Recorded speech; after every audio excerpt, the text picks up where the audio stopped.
little while from now, if I'm not feeling any less sound, I promise myself to treat myself and visit a nearby tower.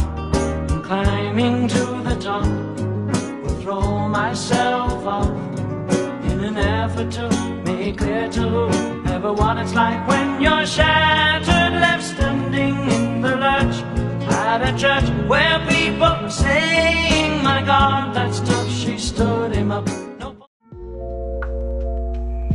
Hi everyone, it is Jemima here, and as you can see, nanghipos na di ay tuod ko diri so that mahimo na nako ako ang mga buhatonon for this day.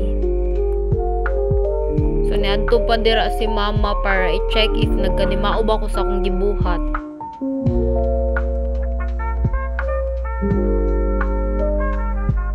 So fast forward, it is now 9 kapin kay I did not able to record while I was eating. So now I am cleaning my bag since wala ko ka-laundry or ka-wash aning bag. So nagkahugaw na siya. 2 weeks na din na siya wala na nalabhan since daghanay grabe ka hectic ang akong schedule. And right here is nagwait day ko sa akong friend kay manghulam daw sila heels kay naa sila pageant nga impilan. I was texting him if naana ba siya sa gawas.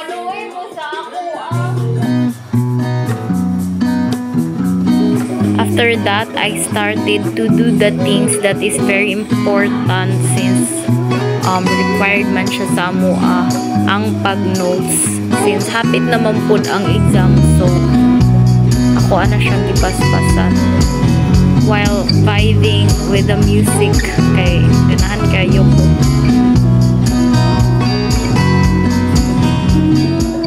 I was really singing along that time since that is really the music. I was really vibing and singing along with the music since mana siya ang mga kind of music nga ginapaminaw na ko always.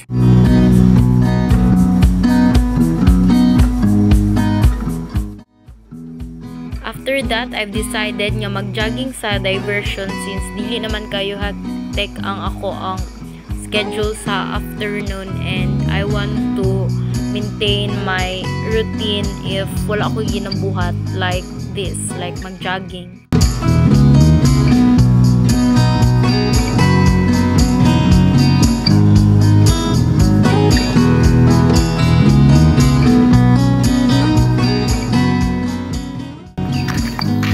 So, pauli na mi guys and ako na pud isa kay loner man ta but yet we're in the diri ay wrap up lang nako ang mga happening sa evening and I am in church earlier and nag-join ko og prayer meeting so that I will be able to thank God for this week.